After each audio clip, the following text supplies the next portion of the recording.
নমস্কার, আমি নাসিমা বেগম ভুলু, পান্ডুয়া, হুগলি জেলা থেকে।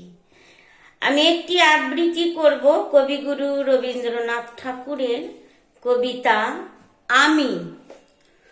আমারই চেতনার রঙে পান্না হলো সবুজ, চুনি উঠলো রাঙা হয়ে, আমি চোখ মেললুম আকাশে, জ্বলে উঠলো আলো পূবে পশ্চিমে, গোলাপের দিকে চেয়ে বললুম সুন্দর সুন্দর হলো সে। তুমি বলবে যে তত্ত্ব কথা, এ কবির বাণী নয়, আমি বলবো এ সত্য, তাই এ কাব্য, এ আমার অহংকার।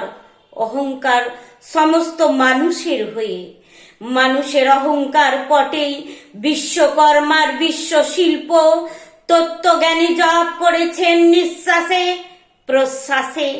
না না না, না পান্না, না চুনি, না আলো, না গোলাপ, না আমি, না তুমি। ওদিকে অসীম যিনি, তিনি স্বয়ং করেছেন সাধনা, মানুষের সীমা নাই, তাকেই বলে আমি।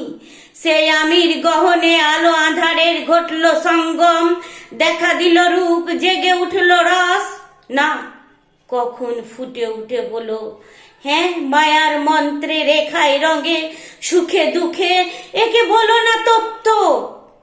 আমার মন হয়েছে পুলকিত, বিশ্ব আমির রচনার আসরে, হাতে নিয়ে তুলি, পত্রে নিয়ে রং। পণ্ডিত বলছেন বুড়ো চন্দ্রটা নিষ্ঠুর, চতুর হাসি তার। মৃত্যু দূতের মতো গুড়ি মেরে আসছে সে পৃথিবীর পাজরের কাছে। একদিন দেবে চরম টান, আর সাগরে পর্বতে মর্ত লোকে, মহাকালের নূতন খাতায় পাতা জুড়ে নামবে একটা শূন্য, গিলে ফেলবে দিন রাতের জমা খরচ।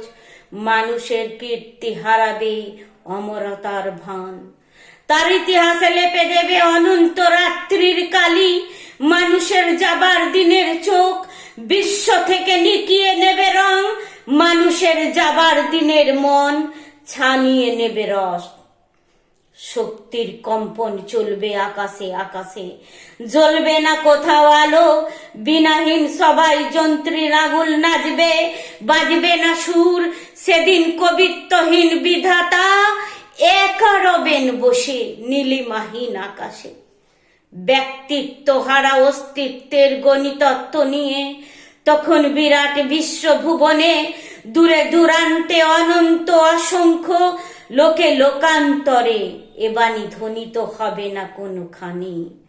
তুমি সুন্দর, আমি ভালোবাসি। বিধাতা কি আবার বসবেন সাধনা করতে? যুগ যুগান্তর ধরে প্রলয় সন্ধ্যায় জপ করবেন, কথা কও কথা কও। বলবেন বলো তুমি সুন্দর, বলবেন বলো আমি ভালোবাসি। নমস্কার।